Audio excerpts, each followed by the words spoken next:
So for more on this, we're going to bring in accounting professor at Montclair State University and America's accountant, Dan Geltrude. Dan, good morning. Now, we want to start here with the soccer pitch because as a former college soccer player, you'll have probably more insights into this than me. A Russian billionaire announced Wednesday he's selling the Chelsea soccer club after Biden said he may impose more sanctions on Russian oligarchs. Dan, what does this do to the soccer team, and will this pressure affect them negatively?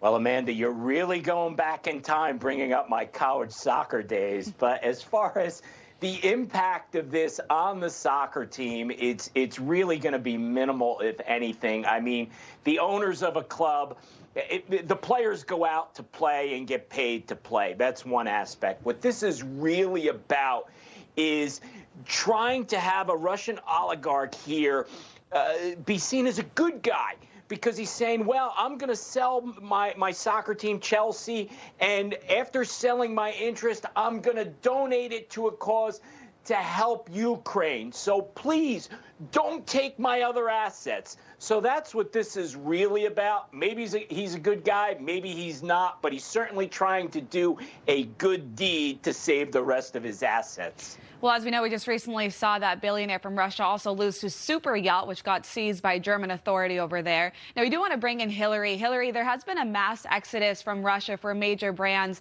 the list including Nike, Disney, Ford, Google, all top companies we're very used to name a few of these. So we do want to ask you here, what does it do for a company to stop operation in an entire country? Well, you're absolutely right, Amanda. This has happened pervasively, and it's many companies, like, for example, Carlsberg, the Danish beer maker, has totally pulled operations, and it's one of their largest markets.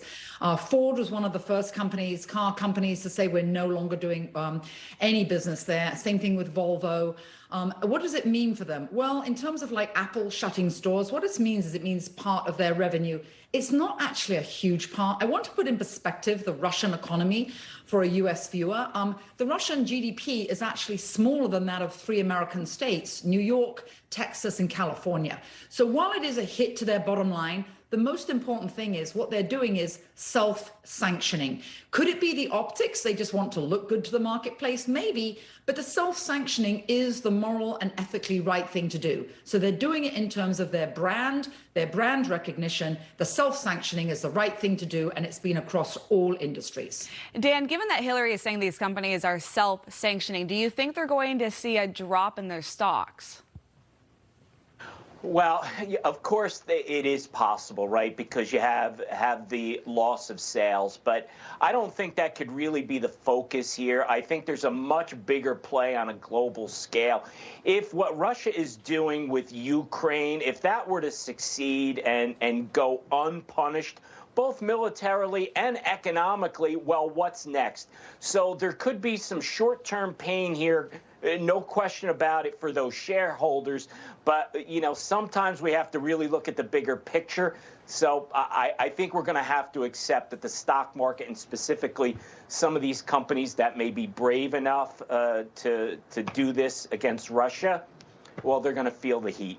Yeah, Hillary, right before Dan's answer, you mentioned how these companies are doing this and they should do it. And as Dan is saying, kind of sounds like you're on the same page. Or so, Hillary, do you think that other brands should follow suit? Oh, absolutely. And they are doing. IKEA just announced that they're pulling, and so did the other car manufacturers. They, like Mercedes and Daimler, they've all followed Ford's example. So yes, companies should, because there's blood on the hands of the Russians. What is very interesting, though, don't forget the Russian people are receiving very different propaganda. You've actually seen that media companies like CNN, BBC, they're pulling their correspondents out of Russia. Why? Because they're afraid of parliament's ruling in Russia. And Putin has now said that you can be jailed for what they're calling misinformation and fake news. So not only to answer your question, yes, other companies should pull, but they are, because they're afraid of their staff being imprisoned. And Hillary, speaking of media companies, there's actually a video going viral right now on social media of a Russian TV channel, their staff walking off at the end of their broadcast in protest. Now, Dan, let's switch gears over to China. We've kind of been watching the pressure here when it comes to China and Taiwan. Do you think that these companies pulling back is going to send a message? Well, China is a completely different situation than Russia. I mean, I think it's much easier for these companies to get tough with Russia, as Hillary was making reference to the size of their economy compared to China, which is the second largest in the world. So doing something like that with China, a much different story. However, it's still a good message to send to China, because we don't want to have a military conflict. So we must use our economic power to let China know they're going to feel some pain if they're going to start messing around in other parts of the country, or other parts of the world, rather.